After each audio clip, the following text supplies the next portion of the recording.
네, 오늘 주신 하나님의 말씀은 창세기 28장 말씀 보도록 하겠습니다. 1절부터 22절까지 뭐 다 보는 건데요. 내용을 제가 좀 말씀드리면서 필요한 부분만 읽어가도록 하겠습니다. 그 제목이 아까 복을 누리려면 그 세 가지를 행해야 한다. 뭐 이런 제목인데요. 여러분 우리나라에서 가장 긴 터널 어디에 있는지 아십니까? 강원도에 있는 걸로 제가 알고 있는데 맞나요? 인제하고 양양, 뭐 인제 양양 터널 거기 아닌가요? 거기가 가장 긴 걸로 저는 알고 있는데, 그러니까 수도권이랑 동해안을 이제 최단 거리로 연결하기 위해서 이걸 이제 만들었죠. 2009년 4월부터 2015년 12월까지 만들었다고 하니까 이게 이제 착공부터 시작해서 실제로 개통까지 무려 한 8년 정도 이 시간이 걸려서 이 터널을 만들었습니다. 이게 대략 한 11km 정도 된다고 하더라고요, 터널이. 굉장히 길죠. 저만 놀라는 것 같아요. 여러분들은 뭐 11km는 아무것도 아니시니까. 여러분 혹시 근데 그 터널로 이렇게 가보셨어요? 네. 아직 안 가보셨어요? 네. 저도 이제 뭐 안 가보다가 이제 얼마 전에 이제 한번 갔었는데 이게 진짜 길더라고요. 정말 길더라고요. 가도 끝이 안 보여요. 요 보통 터널은 그런 맛에 가지 않습니까? 딱 들어가면 조금 가면 저기 이제 빛이 보이고 이제 나간다 이런 안도감으로 이렇게 쭉 나가는데, 이 터널을 한번 들어가면은 뭐 끝이 없어요. 그냥 계속 이렇게 가다 보니까 마치 그냥 그 터널이 어떤 우리가 만나는 인생의 한 장면 같다는 그런 생각을 살짝 했습니다. 왜냐하면 누구나 이 터널처럼 끝이 보이지 않는 그 어둠 속을 지날 때가 있기 때문이죠. 사실 우리도 그런 인생의 길을 이렇게 걸어가다 보면 터널을 이렇게 통과하는 그런 느낌을 이제 인생에서 받다 보면은, 하나님은 왜 나를 이런 깊은 어둠에 두셨을까? 뭐 이런 식의 생각도 하고, 이런 어둠은 왜 이렇게 내게 이렇게 길기만 한 것일까? 이런 생각도 들고, 또 하나님은 왜 나를 고독하게 이렇게 낮아지게 하셔서 아무데도 기댈 곳 없도록 이렇게 홀로 두셨을까? 이런 식의 생각을 합니다. 근데 여러분도 그러시지 않습니까? 끝이 보이지 않는, 어떻게 보면 끝이 없을 것만 같은 그런 인생의 어두운 시기를 우리가 만날 수가 있는데, 오늘 설교가 그런 분들에게 좀 도움이 되었으면 좋겠습니다. 우리는 오늘 말씀에서요, 그 인생의 어두운 터널을 통과하는 한 사람을 만나게 됩니다. 바로 야곱이 그 사람인데요. 주시는 말씀을 통해서 이 어두운 인생의 터널을 통과할 때 위로와 힘을 주시는 하나님을 만나시기를 소망합니다. 계속해서 우리가 이제 이삭의 그 가족 이야기를 보고 있죠. 지난 시간 이삭의 가족들이 큰 자가 어린 자를 섬기리라는 그 하나님의 신탁에 대해서 의견이 둘로 나눠졌다고 했습니다. 근데 시간이 지나도요, 이런 가족들 간의 의견차가 좁혀지지 않았어요. 결국 리브가와 야곱이 거짓말을 해서 이삭으로부터 장자의 축복을 받아냈다고 말씀드렸습니다. 근데 나중에 이것을 알게 된 형 에서는 급기야 이 동생 야곱을 죽이려고까지 하는데요. 이런 심상치 않은 분위기를 눈치챈 리브가는 야곱을 피신시키려고 합니다. 그 부분 말씀을 좀 보려고 하는데요. 한번 같이 보겠습니다. 창세기 27장 42절에서 44절까지 말씀 보도록 하겠습니다. 같이 한번 읽겠습니다. 시작. 맏아들 에서의 이 말이 리브가에게 들리매 이에 사람을 보내어 작은 아들 야곱을 불러 그에게 이르되 내 형 에서가 너를 죽여 그 한을 풀려 하니 내 아들아 내 말을 따라 일어나 하란으로 가서 내 오라버니 라반에게로 피신하여 내 형의 노가 풀리기까지 몇 날 동안 그와 함께 거주하라. 아멘. 자, 보면요, 리브가는 형 에서가 동생 야곱을 해치려 한다는 것을 듣고는 이 야곱을 부릅니다. 그리고 이제 급박한 상황을 설명을 하고 이제 하란이라고 하는 도시로 피하라고 합니다. 그러니까 그 도시에는 리브가의 오빠 라반이 살고 있는데 그를 찾아가라고 하면서 이렇게 얘기를 한 거예요. 근데 보면 몇 날 동안 그와 함께 거주하라 라고 한 것으로 보아서 지금 리브가는 에서의 화가 쉽게 풀릴 것이라고 생각했던 것 같습니다.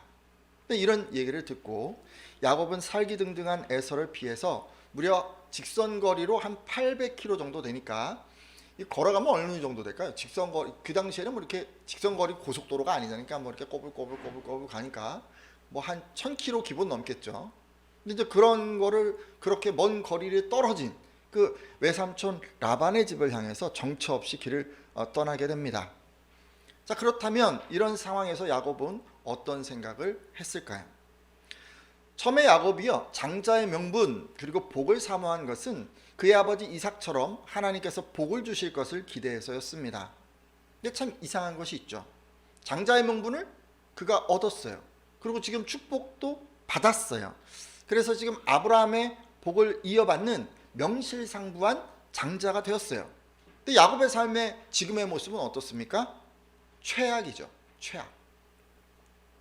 가나안 땅을 기업으로 받기는커녕 가나안 땅을 등지고 지금 떠나가고 있고, 엄청난 재물과 지위를 얻기는커녕 간신히 몸을 피해서 도망하고 있으니 말입니다.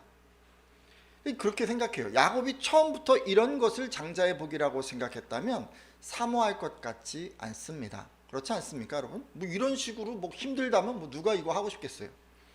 이런 관점에서 볼 때 모르긴 해도 야곱은 이 순간은 그토록 사모했던 이 장자의 명분 또 복에 대해서 어떤 회의감을 가질 수도 있었을 것 같습니다. 네, 여러분, 우리도 그렇지 않습니까? 예수 그리스도를 구주로 믿어서 아브라함의 후손이 되고 영적인 장자가 되었지만 우리의 삶을 보면 아브라함의 복은 눈 씻고도 찾아볼 수 없을 때가 있기 때문입니다. 심지어 야곱처럼요, 최악의 경우인 경우도 있어요. 아브라함의 복은 고사하고 야곱처럼 하루하루 어떤 끼니를 걱정해야 하고 당장 오늘 밤 머리 둘 곳이 없고 내일에 대한 소망은 기대하기조차 힘든 그런 상황일 수도 있습니다. 하나님을 믿어서 영적인 장자가 되고 복을 받았어요. 그런데 실제 삶에서는 이런 것이 하나도 느껴지지 않고 그저 끝이 보이지 않는 어두운 인생의 터널에 갇혀버린 느낌을 받는다는 것이죠. 그러면 그렇게 생각이 돼요. 왜 나를 여기 두셨을까? 이 밤이 왜 이리도 긴 것일까? 왜 이렇게 나를 힘들게 만드셨을까? 그런 생각을 하게 되죠. 그리고 이런 상황이 좀처럼 나아질 것 같지 않거나 굉장히 이제 길다 느껴지면 심지어 하나님은 나를 사랑하고 계실까? 하나님이 나를 버리신 것은 아닐까라는 생각마저 들 수 있습니다. 자, 그러면 이런 상황 다 아시는 그 하나님께서는 어떻게 하셨을까요? 창세기 28장 10절에서 12절 말씀을 참조해 보면 야곱은 브엘세바를 떠나서 하란을 향해서 출발했습니다. 근데 가는 도중에 이제 해가 지게 되죠. 근데 이제 베델이라는 곳에서 하룻밤을 보내려고 한 곳에 돌을 베고 눕게 되는데요. 근데 여러분, 지금처럼 혼자 지금 가고 있잖아요. 도망하고 있잖아요. 급하게. 그런데 뭐 텐트를 갖고 와서 뭐 이렇게 텐트를 탁 치고 거기서 뭐 자겠어요? 그런 거 같지 않아요. 돌베개를 베고 잤다고 한 걸로 봐서는 그냥 하늘을 지붕 삼아서 그냥 들에서 그냥 자는 거라고 여겨집니다. 근데 뭐 그런 상황이니 이게 뭐 잠이 금방 들었겠습니까? 앞일에 대한 근심과 걱정으로 뭐 새벽녘에야 잠이 들었으리라 예상을 해보는데요. 자, 근데요, 야곱은 거기서 끝이 하늘에 닿은 사닥다리 하나가 이 땅에 이렇게 쭉 서 있고 그 위에 하나님의 천사들이 오르락 내리락 하는 것을 어떤 꿈으로 꾸게 됩니다. 그리고는 이제 꿈에 그것만 보인 게 아니라 그 위에서 이제 하나님께서 형상을 입고 나타나 주셨어요. 직접. 그리고는 하늘에 서서 야곱에게 말씀을 해 주십니다. 하나님은 야곱에게 무엇이라 말씀하셨을까요? 잠시 말씀 보려고 하는데요. 창세기 28장 13절에서 15절 말씀입니다. 같이 한번 읽어볼까요? 좀 긴데 쭉 같이 한번 읽어보겠습니다. 시작. 또 본즉 여호와께서 그 위에 서서 이르시되 나는 여호와니 너의 조부 아브라함의 하나님이요 이삭의 하나님이라. 내가 누워있는 땅을 내가 너와 내 자손에게 주리니 내 자손이 땅에 티끌같이 되어 내가 서쪽과 동쪽과 북쪽과 남쪽으로 퍼져나갈지며 땅의 모든 족속이 너와 내 자손으로 말미암아 복을 받으리라. 내가 너와 함께 있어 내가 어디로 가든지 너를 지키며 너를 이끌어 이 땅으로 돌아오게 할지라. 내가 내게 허락한 것을 다 이루기까지 너를 떠나지 아니하리라 하신지라. 아멘. 자, 여러분, 하나님께서는 지금 자신의 이름을 여호와다라고 이렇게 밝히시면서 당신은 아브라함과 이삭의 하나님이라고 소개하셨습니다. 그리고 지금 야곱에게 두 가지를 약속해 주셨어요. 가장 먼저 뭘 약속해 주셨냐면요, 아브라함의 복이 너에게 임할 것이다 라는 것을 약속해 주셨습니다. 하나님께서는요, 내가 누워있는 땅을 내가 너와 내 자손에게 주리니 라고 하신 것을 통해서 이 가나안 땅, 지금은 이제 떠나고 있는, 등지고 있는 그 땅, 그 가나안 땅을 기업으로 주실 것이고, 내 자손이 땅의 티끌같이 되어서 내가 서쪽과 동쪽과 북쪽과 남쪽으로 퍼져 나갈지며 라고 하신 것을 통해서 그의 자손들이 자자손손 번창할 것을 약속해 주셨습니다. 그리고 땅의 모든 족속이 너와 내 자손으로 말미암아 복을 받으리라 라고 하심을 통해서 그를 통해서 하나님의 구원 계획이 성취될 것을 약속해 주셨습니다.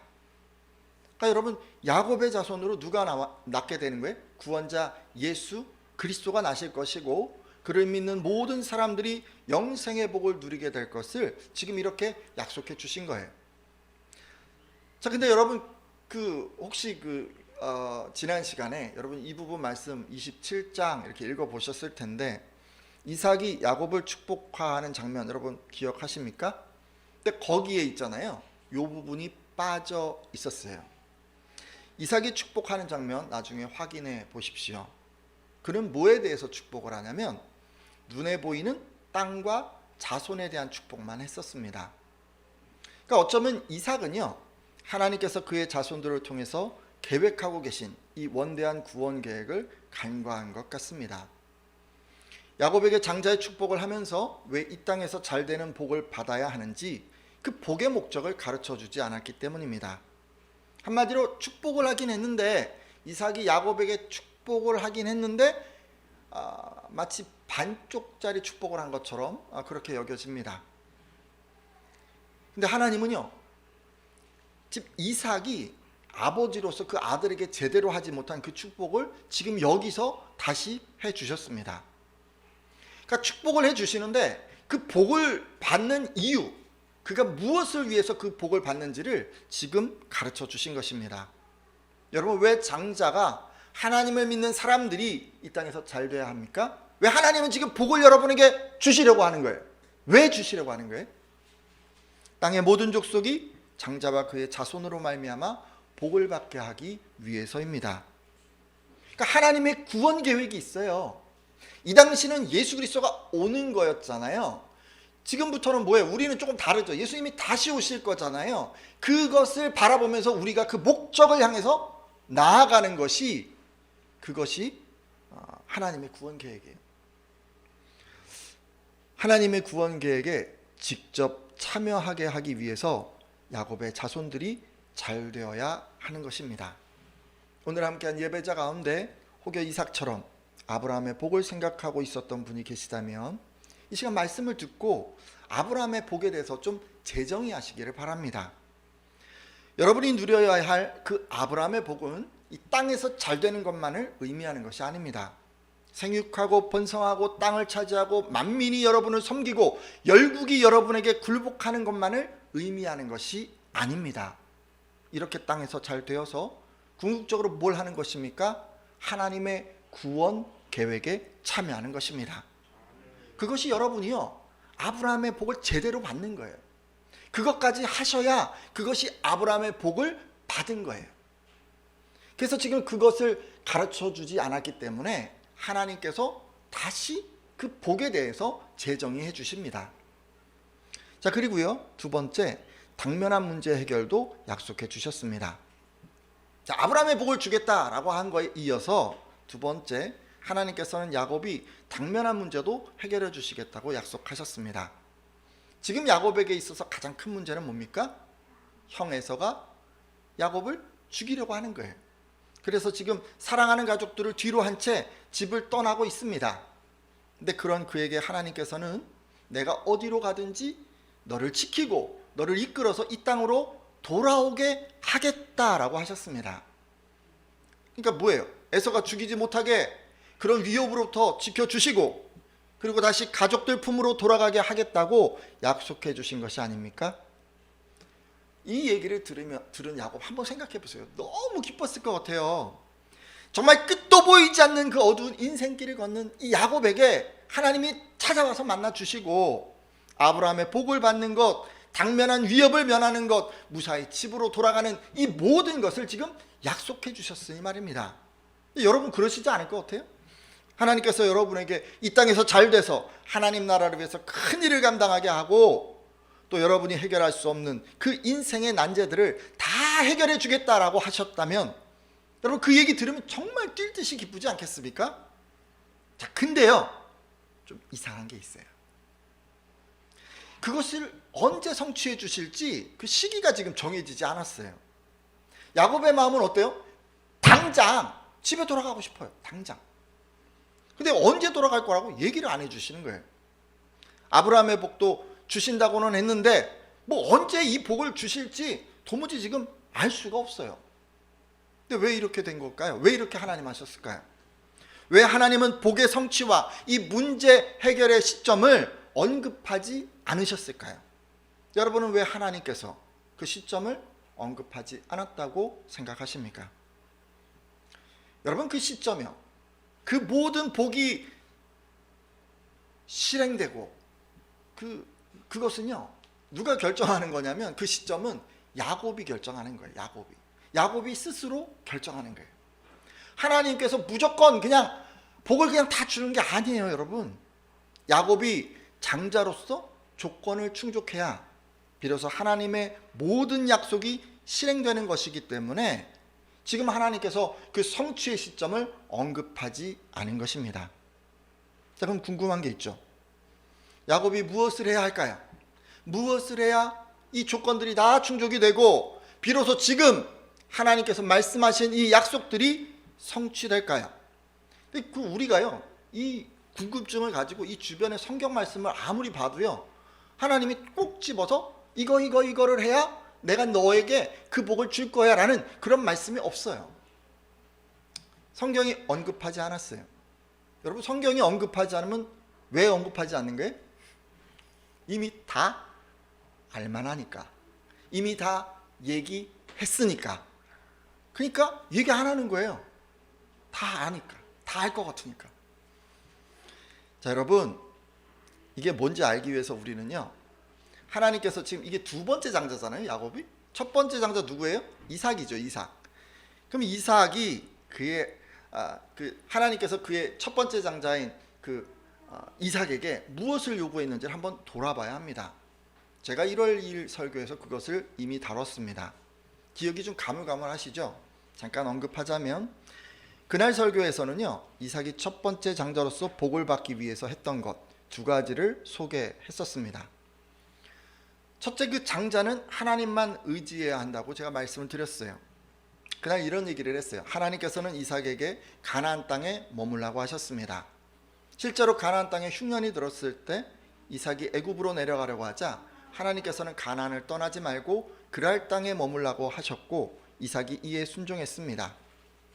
근데 그냥 단순히 머무르는 게 아니었고요. 살아남기 위해서 거짓말과 같은 그런 세상 방법을 의지하지 않고 그 땅에 머물 때 하나님께서 비로소 복을 주셨습니다.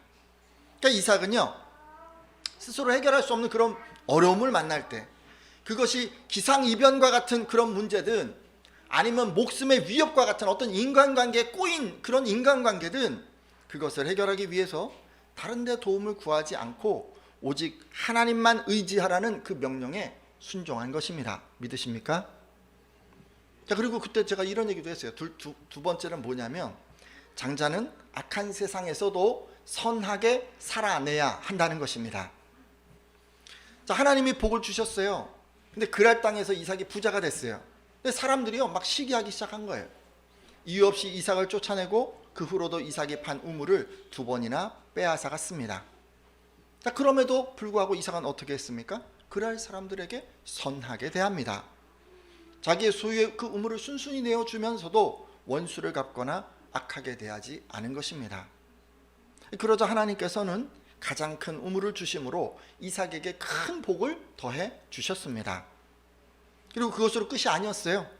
마침내 이삭은 그랄 사람들이 두려워하고 존경하는 사람이 되었습니다. 그 증거로 그랄 왕 아비멜렉이 직접 찾아와서 평화조약을 맺기까지 그는 유력한 사람이 되었습니다. 이삭은 어떤 상황에도 선으로 악을 이기라는 그 하나님의 명령에 그가 순종한 것입니다. 제가 이 두 가지를 말씀드렸어요. 그렇죠? 두 가지를 말씀드렸습니다. 하나님을 의지하고 선으로 악을 이겨내는 그 두 가지를 그가 했어요. 그래서 그가 복을 받은 거예요. 자, 그리고요, 제가 오늘 한 가지를 좀 더 소개하려고 합니다. 그 1월 2일 설교에선 소개하지 않았지만 장자가 복을 누리기 위한 조건이 하나 더 있습니다. 이 조건은 상황 가운데서 보여지는 것이 아니라 아브라함과 이삭이 뼈에 사무치게 느꼈던 것 같습니다. 그래서 그 두 아버지가 아브라함은 이삭에게, 이삭은 다시 야곱에게 계속 강조했어요. 뭘까요? 그것이 셋째인데요. 장자는 신앙의 기준으로 선택해야 한다는 것입니다. 여러분, 장자는 뭘로 선택을 해야 돼요? 신앙의 기준으로. 창세기 24장을 보면 아브라함은 아들 이삭의 아내를 구하기 위해서 종을 보냅니다. 그러면서 가나안 족속의 딸들 중에서 내 아들을 위하여 아내를 택하지 말고 내 고향 내 족속에게로 가서 내 아들 이삭을 위하여 아내를 택하라라고 했습니다. 여러분, 근데 가나안에 여자들이 없었을까요? 결혼할 만한 분들이 없었을까요? 사실 아름다운 분들도 많았을 것 같고 건강한 사람들도 넘쳐났을 것 같아요. 근데 아브라함은요, 아들 이삭이 40세가 될 때까지도 결혼을 미룹니다. 마땅한 배우자가 없었기 때문입니다. 결국 아브라함은 가나안 여인들을 이삭의 배우자로 택하지 아니하고 구하기도 힘들고 아니 어쩌면 만날 수 있을 것이 확실하지도 않은 그 어떤 여인, 그 신실한 하나님을 섬길 것만 같은 그 여인을 찾아 나섭니다. 왜 이렇게까지 한 겁니까? 장자로서 이삭이 신앙의 대를 이어가야 하기 때문이죠. 그게 중요한 거예요. 그래서 그걸 강조한 거예요. 그래서 아브라함은 이삭의 인생에서 가장 중요한 선택인 이 배우자까지도 하나님의 기준, 신앙의 기준으로 선택하려고 했습니다. 그리고 이런 아버지의 뜻을 아들 이삭은 순종합니다. 사실 요 예는요, 배우자 선택의 예잖아요. 근데 이건 꼭 배우자를 어떻게 선택해 이런 얘기를 지금 이렇게 문자적으로 하려는 게 아니에요, 여러분. 이거 좀 확장해서 봐야 돼요. 이삭은 장자는 신앙의 기준으로, 그러니까 하나님이 원하시는 것을 선택해야 한다는 것에 그가 지금 순종한 거예요. 이렇게 이삭은 세 개의 조건을 충족했을 때 어떤 상황에서도 하나님만을 의지하고 악한 세상에서도 선하게 살아내고 자신의 욕구보다 신앙의 기준으로 선택해낼 때 비로소 장자의 복을 받았습니다. 따라서 우리는요, 지금 이제 뭘 추측해 볼 수 있냐면 두 번째 장자인 이 야곱에게도 이 세 가지가 요구될 것이라는 것을 알 수가 있어요. 야곱도요, 하나님만 의지하고 선하게 살아내고 신앙의 기준으로 그가 선택할 때 그가 복을 누리게 될 것을 미루어 짐작할 수 있습니다. 여러분, 앞서 하나님께서 꿈을 통해 만나 주시고 아브라함의 복과 당면한 문제를 해결해 주신다고 약속해 주셨는데 이 세 가지를 그가 잘 순종해야 그 약속들이 성취될 것입니다. 그리고 여러분, 이건요, 우리들도 마찬가지 아닌가요? 영적인 장자로서 아브라함의 복을 누리고 싶다면 당장 당면한 문제들이 선하게 해결되는 것을 원한다면 그러면 이 세 개의 조건을 충족해야 합니다. 뭐였죠? 하나님만 의지하고 선하게 살아내고 신앙의 기준으로 선택하는 것. 이 세 가지를 하셔야 돼요. 그래야 우리에게도 하나님의 약속이 실현될 것입니다. 이제 궁금한 게 있죠, 그죠? 야곱이 어떻게 이걸 순종해낼까요? 좀 궁금하시죠? 또 하나님은 어떤 방식으로 그가 순종했다는 것을 확인하실까요? 이런 것도 좀 궁금하지 않으신가요? 이게 이제 중요한 관전 포인트죠. 근데 오늘 이 시간에 다 소개할 수는 없고 이 부분에 대해서는 이어지는 설교에서 또 상세하게 다루도록 하겠습니다. 오늘 여기까지만 말씀드려야 될 것 같아요. 말씀을 맺고 이제 기도하려고 하는데 여러분, 혹시 지금 끝도 없는 정말 끝이 보이지 않는 그 어두운 터널 통과하는 분 계십니까? 그런 분들 계시다면 오늘 야곱에게 주셨던 이 하나님의 말씀이 자신의 것으로 믿어지기를 바랍니다. 하나님께서는 영적인 장자인 여러분에게 아브라함의 복과 문제 해결의 복을 약속해 주셨습니다. 때로 우리 혼자같이 느낄 때가 있지만 여러분, 우리 혼자가 아니에요. 하나님께서 함께해 주십니다. 우리가 온전한 모습으로 돌아갈 수 없을 것 같아요. 너무너무 망가진 것 같아요. 그렇지만 그렇지 않아요. 하나님 반드시 돌아가게 해 주십니다. 지금의 이 어두운 터널 끝나지 않을 것 같지만 그렇지 않아요. 여러분이 걸어가고 있는 이 어둠의 터널은 반드시 끝이 있습니다. 그 끝은 누가 정하는 거예요? 여러분이 정하는 거예요. 여러분. 함께한 모든 예배자들에게 이런 복 임하기를 주님의 이름으로 축원합니다. 자, 끝으로 여러분, 약속한 복을 받기 위해서 해야 할 게 3개였으니까 그거를 다시 한번 생각해 보죠. 뭐였죠? 첫째, 하나님만 의지하는 거. 여러분, 혹시 여러분 세상 방법 의지하고 돈을 의지하고 사람 의지하고 뭐 이런 분 계시다면 여러분 돌이켜 주시고요. 이후로는 온전히 내가 하나님만 의지하겠다라고 한번 이렇게 마음에 결단해 주십시오. 둘째, 세상에서, 악한 세상에서도 어떻게 살아가는 거예요? 선하게 살아가는 거예요. 선하게. 뭐 이것 좀 바꿔 말하면 말씀 붙들고 사는 거고 말씀대로 사는 거고 뭐 이렇게 할 수 있지만, 쉽게 얘기하면 악한 세상에서도 선하게 살아가는 거예요. 세상 속에서 살 때 적당히 세상 사람들처럼 그냥 살아갔던 분 계실 수 있어요. 그런 사람들, 그런 분들이 있으면 좀 돌이켜 주십시오. 이후로는 상대가 아무리 약하게 굴어도 그런 상황에서도 나는 끝까지 선하게 대하겠다고 그렇게 마음에 한번 결단해 주십시오. 선으로 그것이 악을 이기는 것입니다. 끝으로 신앙의 기준으로 뭘 하는 거예요? 선택하는 거예요. 선택은 여러분 자신이 하는 것입니다. 다만 선택할 때 하나님의 기준으로 하나님께서 원하시는 것은 과연 무엇일까라고 고민하면서 내가 선택하겠다고 그렇게 한번 결단해 주십시오. 이렇게 기도하는 분들마다 당면한 문제 해결을 볼 뿐만 아니라 아브라함의 복까지도 이어받게 될 줄로 믿습니다.